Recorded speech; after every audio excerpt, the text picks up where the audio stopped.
From Hester Stebbins to Dane Kempten by Jack London. Stanford University, December 18, 19. Herbert has analyzed the situation and has arrived at the conclusion that my dissatisfaction arises in an inordinate desire for happiness. You should not care so much about yourself, he says. Poor dear, young Herbert. He is very young and cannot as yet conceive how much there is about oneself that demands care. I thought it out in the hills today. It was gray and there was a fitful wind. What is this selfishness but a prompting to make much of life? You and I and people of our kind are old before our time. That is the reason we are not reckless. Our dreams mature us. I was a mere girl when Herbert said he wished to marry me, but I was old enough to grasp the full meaning of the PG 241 pact, as he could not grasp it.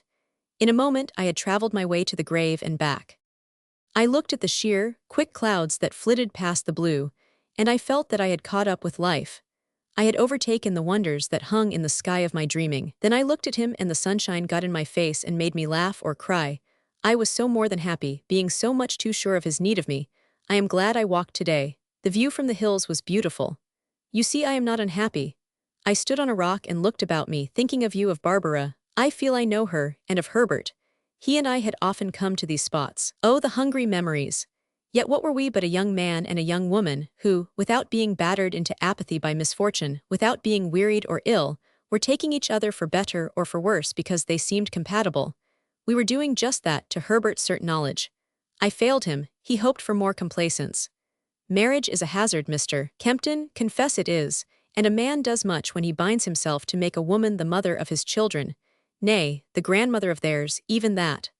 What else and what more? I would never have been PG 242 wholly in my husband's life, comrade and fellow to it. Herbert knew this clearly, and I vaguely, but I acted with clearness on my vagueness. It was hard to do. It has left me breathless and a little afraid to be myself, as if I had killed a dear thing, and tearful, too, and spasmodic for your sympathy and sanction. I told him that for a long time I did not understand, supposing myself beloved and desired and chosen for him by God, thinking he yearned for the subtlety and mystery of me, thinking all of him needed me and cleaved earths and parted seas to come to me. Later, when I became oppressed by a lack and was made to hear the stillness that followed my unechoed words, I became grave and still myself. He had unloved me, I said, and I waited. Something seemed pending, and meanwhile I could love. I made much of every word of comfort that he dropped me and dwelt with hope on the future. All this I told Herbert the night when I explained, and he turned pale. You people fly away with yourselves. I cannot follow you. What is wrong, Hester? He smiled in his distress. Yet was there in his softness and imperiousness, commanding me to be other than I am, forbidding me the right to crave in secret PG 243 what I had made bold to ask for openly. His man was stronger than my woman, and I leapt to him again. My husband, I whispered, my hands in his. This, even after I understood, dearest Mr. Kempten. It is a sorry tangle, if only one could suit feeling to theory. It is not for a theory that I refuse to be Herbert's wife. Yet if I loved him enough, I could give up love itself for him.